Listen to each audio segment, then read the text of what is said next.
नमस्कार, मैं कुसुम। आप देख रहे हैं खबर हरपर न्यूज। अब चलते हैं आज की कुछ खास खबरों की ओर। ग्वालियर के हाईकोर्ट बार में प्रैक्टिस करने वाले एक अधिवक्ता को उनके परिचित ने 60 लाख रुपए का चूना लगा दिया। भिंड रोड पर महाराजपुरा इलाके में सस्ती जमीन दिलवाने के नाम पर अधिवक्ता को 3 किस्तों में ठगा गया। शक होने पर अधिवक्ता ने जब किसान से बातचीत की तब उन्हें असलियत पता लगी। इसके पहले वे आरोपी को बड़ी रकम ऑनलाइन पेमेंट के जरिए दे चुके थे। ग्वालियर के हाईकोर्ट बार में प्रैक्टिस करने वाले एक अधिवक्ता को उनके परिचित ने 60 लाख रुपए का चूना लगा दिया।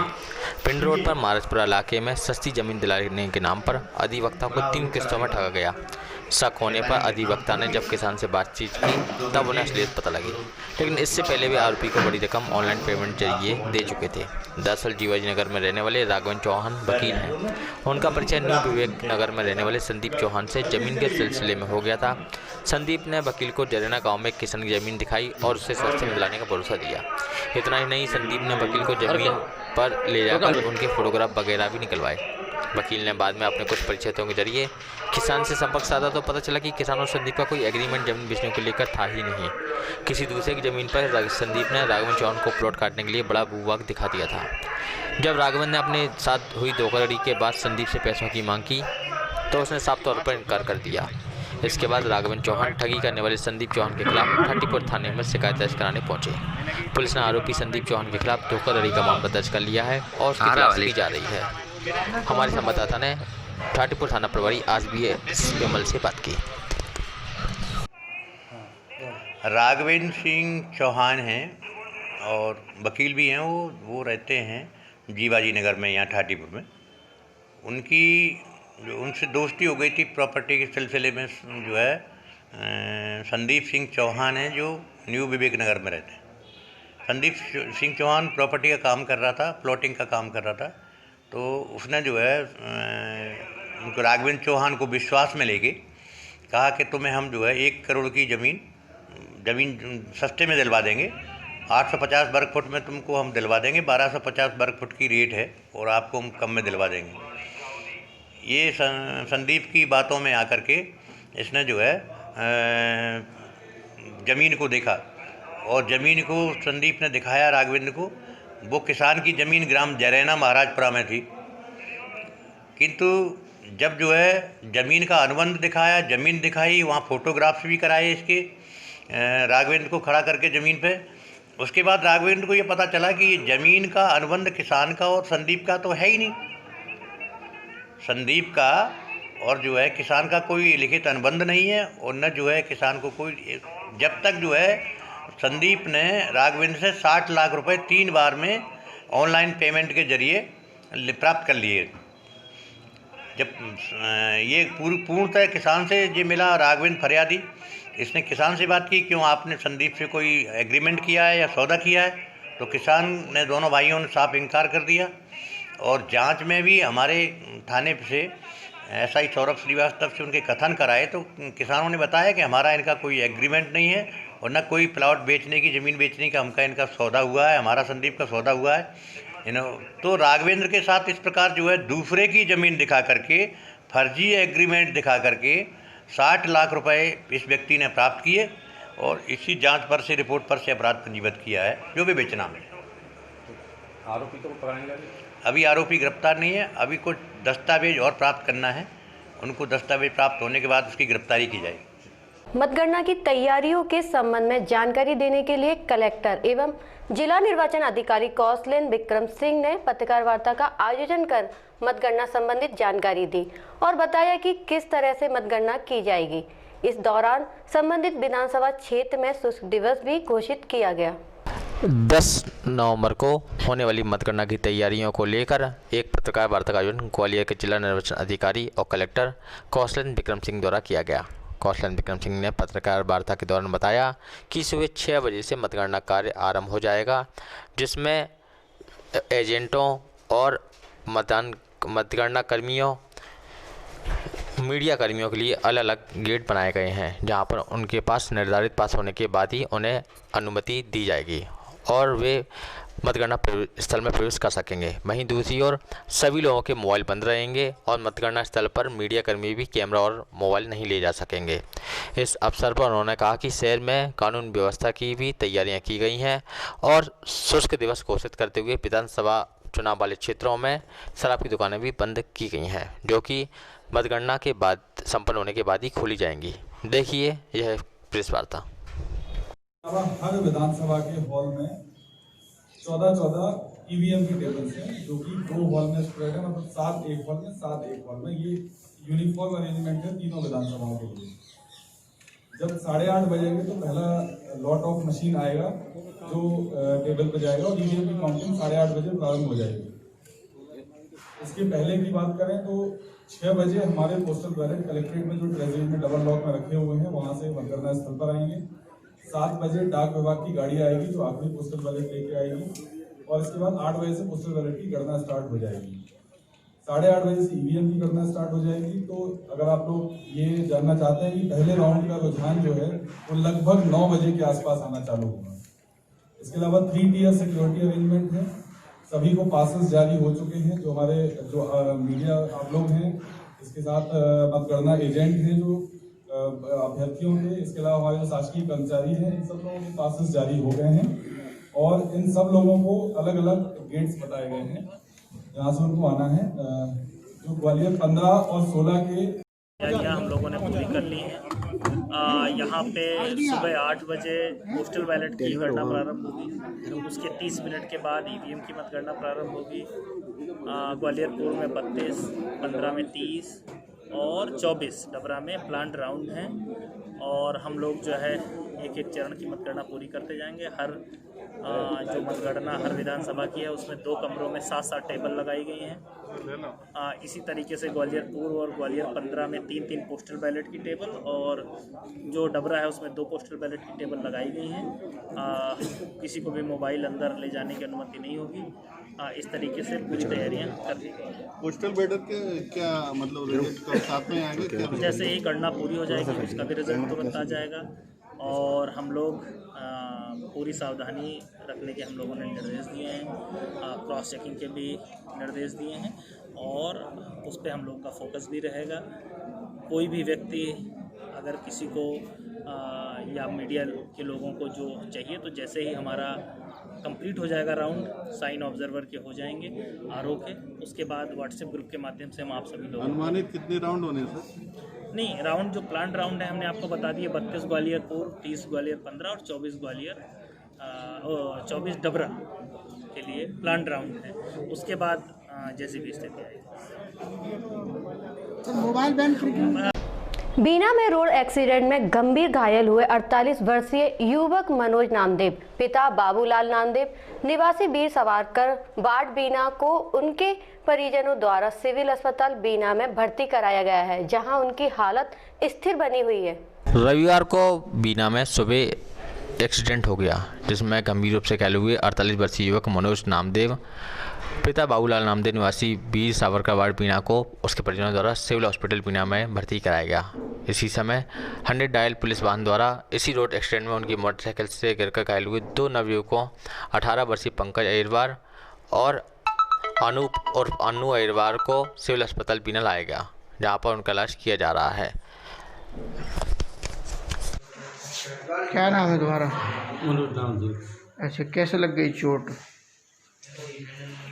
चोट कैसे लग गई? पैर में ये चोटें कैसे लग गई? कैसे लग गई? कोई एक्सीडेंट वगैरह हुआ है? ये लोग हाँ, तुम्हें टक्कर मारी है? अच्छा, कहाँ पे, कौन सी जगह पे? अच्छा, अपन क्या चाह रहे थे? पैदल जा रहे थे और सामने गाड़ी वाली ये सब नहीं तो ये कैसे टकरा गए? बहुत जन थे वहाँ। हाँ, नहीं मतलब ये कुछ किस कारण टकरा गए? कुछ बीच में कुछ गाय कुत्ता तो नहीं आया? ऐसे टकरा गए?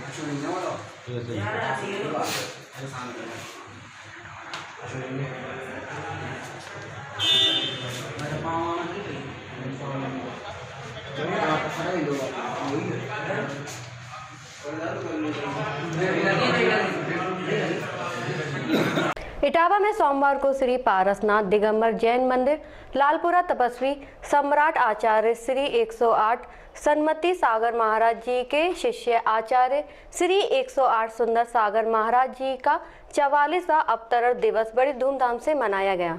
सोमवार को इटावा में श्री पारसनाथ दिगंबर जैन मंदिर लालपुरा पर तपस्वी सम्राट आचार्य श्री 108 सन्मति सागर महाराज के शिष्य आचार्य श्री 108 सुंदर सागर महाराज का 44वां अवतरण दिवस बड़ी धूमधाम से बनाया गया।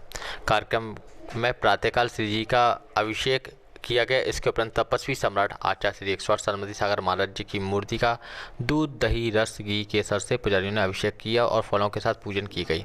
इसके बाद आचार्य श्री 108 सुंदर सागर महाराज का 44वां अवतरण दिवस मनाया गया, जिसमें आचार्य श्री सुंदर सागर महाराज की पूजन और 44 दीपकों के साथ महाआरती की गई, जिसमें विमल सन्मति भक्त परिवार के पीयूष जैन, सोनू जैन, सौरभ जैन, सुनील, अमित, मोनू, रिंकू, मोहित और मीडिया प्रभारी चौधरी अभिनंदन जैन, नंदू, विमल जैन व आचार्य श्री सुंदर सागर महाराज लोकसभा क्षेत्र के समस्त पदाधिकारी मौजूद रहे।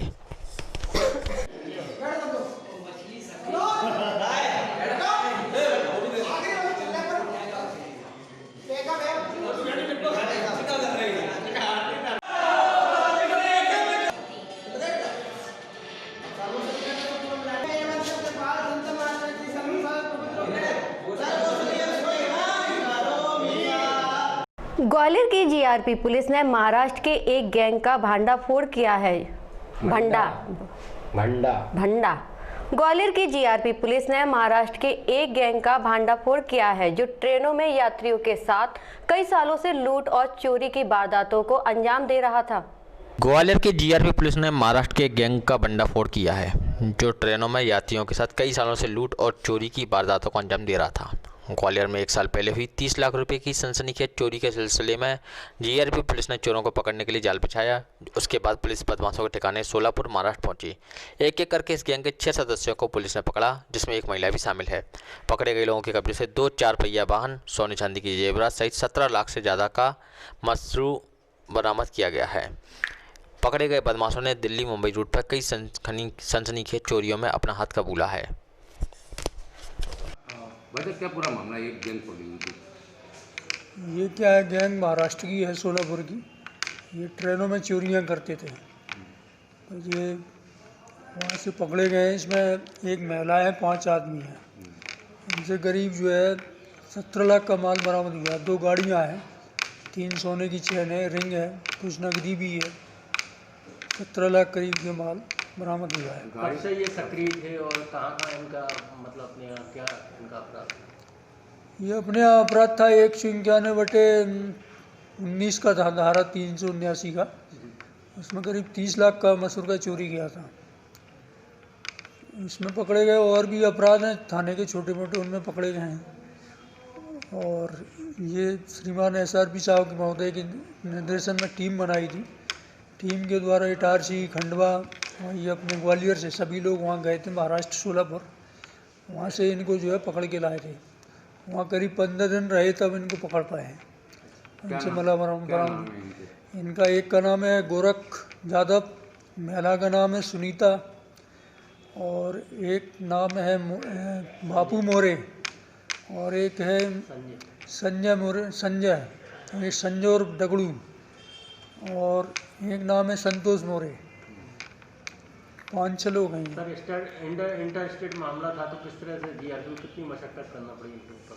काफ़ी मशक्कत करना पड़ी। अधिकारी इसमें लगे रहे थे ऊपर से भी, और टीम बनाई थी। कम 15-16 आदमी गए थे। बहुत मशक्कत करना पड़ी इनके लिए। गाड़ी कौन सी पकड़ी है? गाड़ी एक क्रूजर है, एक स्कॉर्पियो है। तो गाड़ी की समझ सही थी, वो भी चोरी की है? ये चोरी की तो नहीं है, ये इनके अपराध करते थे इनके साथ में, और चोरी की भी हो सकती है। अखिल भारतीय हिंदू परिषद ने रिपब्लिक चैनल के हेड अर्नब गोस्वामी की गिरफ्तारी के विरोध में फूलबाग चौराहे पर प्रदर्शन किया।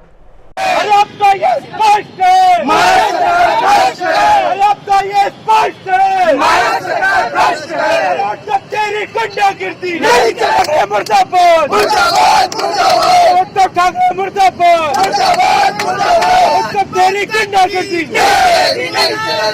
जिंदाबाद भारत सरकार मुर्दाबाद मुर्दाबाद मुर्दाबाद भारत सरकार मुर्दाबाद मुर्दाबाद मुर्दाबाद एक बार जोर से परिषद जिंदाबाद जाति परिषद जिंदाबाद जिंदाबाद जिंदाबाद उद्धव ठाकरे मुर्दाबाद मुर्दाबाद मुर्दाबाद उद्धव ठाकरे मुर्दाबाद मुर्दाबाद मुर्दाबाद भारत सरकार मुर्दाबाद मुर्दाबाद मुर्दाबाद मुर्दाबाद उद्धव ठाकरे भ्रष्ट उद्धव ठाकरे भ्रष्ट अरे उद्धव ठाकरे अब तो ये स्पष्ट है बीजेपी जिंदाबाद जिंदाबाद जिंदाबाद अब तो ये स्पष्ट है भारत सरकार भ्रष्ट है आगे करता है उद्धव ठाकरे डरता है अरे पुलिस आगे करता है भारत माता भारत माता भारत माता भारत माता जिंदाबाद शक्ति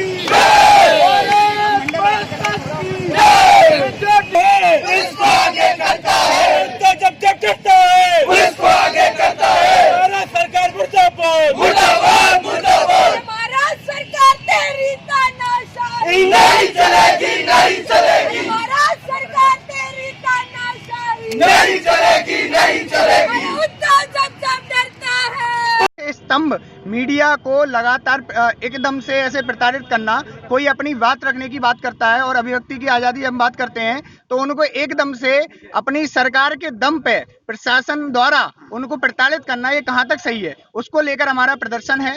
और अर्नब गोस्वामी के संग जो भी घटना हुई या हमारे पत्रकार बंधुओं के संग जो भी इस प्रकार की घटना होती है महाराष्ट्र सरकार द्वारा, क्या अर्नब गोस्वामी का यह उसका जुल्म था कि उसने महाराष्ट्र सरकार की कई पोलों को खोल दिया? क्या उसका यह जुल्म था कि उसने पालघर की घटनाओं को विस्तृत रूप से दिखाया? सुशांत का जो केस हुआ, पूरी महाराष्ट्र सरकार के बारे में पूरी एक एक सब बात जानते हैं। क्या उसका यह गलती थी कि उसने उस सुशांत केस को पूरे अच्छे तरीके से रखा और उसको जनता के बीच में लाया और महाराष्ट्र सरकार की जो कमियां हैं उनको बताने का प्रयास किया? इस प्रकार महाराष्ट्र सरकार लगातार अपनी कमियों को छुपाने के लिए और जो उनकी कमियों को दिखा रहा है उनको अपनी ताकत पूर्वक हटाने का प्रयास करती है, उनकी आवाज को दबाने का प्रयास करती है। उसके विरोध में आज अखिल भारतीय विद्यार्थी परिषद ग्वालियर महानगर यहाँ पर इकट्ठा हुआ है और अर्नब गोस्वामी के संग हम सब खड़े हुए हैं। और हमारे जितने भी पत्रकार बंधु हैं, अगर उनके संग इस प्रकार की घटना होती है तो उसके विरोध में सदैव अखिल भारतीय विद्यार्थी परिषद भी खड़ी हुई है और इस प्रकार की घटनाओं का विरोध करते हैं और कड़े रूप में निंदा भी करते हैं और महाराष्ट्र सरकार को बर्खास्त करने की हम मांग करते हैं। राष्ट्रपति शासन लागू होना चाहिए और महाराष्ट्र सरकार जिस प्रकार तानाशाही रवैया अपनाते हुए लगातार प्रयास अपना कर रही है, अपनी जो भी उनके विरोध में आवाज उठाता है उनको दबाने का प्रयास कर रही है। आप कंगना रनौत वाला केस हो या अन्य कितनी भी घटना हो, जिनको उठाने का कार्य लगातार मीडिया ने किया है, उनको दबाने का प्रयास महाराष्ट्र सरकार कर रही है। महाराष्ट्र सरकार मुर्दाबाद मुर्दाबाद मुर्दाबाद। यदि आपकी मांगे नहीं मानेंगे तो क्या नेक्स्ट कदम रहेगा? हमारा पूरे भारत देश में इस जो अर्नब गोस्वामी वाली जो घटना हुई है उसको लेकर पूरे भारत देश में प्रदर्शन है और अर्नब गोस्वामी के साथ हम सब खड़े हुए हैं और हमारा पूरा जितना भी जो सपोर्ट हो सकता है उसको देने का प्रयास करेंगे। और इसमें यदि महाराष्ट्र सरकार अभी भी तानाशाही रवैया अपना छोड़ती नहीं है तो उसके खिलाफ केवल यही नहीं पूरे भारत देश में प्रदर्शन होंगे और महाराष्ट्र सरकार को यह समझ में आ जाएगा कि कितनी बड़ी भूल वे करने जा रहे हैं। भारत माता की जय। आपका मानना यह है कि जो अर्नब गोस्वामी पे केस लगाए गए हैं वो सब खराब हैं? जी, उसमें हमारी जो मांग है उन्हें जिस प्रकार से उसको एकदम से उठाते हैं और उनको जेल में डाल दिया जाता है। एक पत्रकार की अपनी अभिव्यक्ति की आज़ादी होती है, उनकी अभिव्यक्ति की आज़ादी को दबाया जाता है, उसका जो विरोध किया जाता है उसका हम विरोध करते हैं और हम अर्नब गोस्वामी के संग खड़े हुए हैं। अब होगी आपसे अगले बुलेटिन में मुलाकात, तब तक के लिए बने रहिए खबर हर पल के साथ।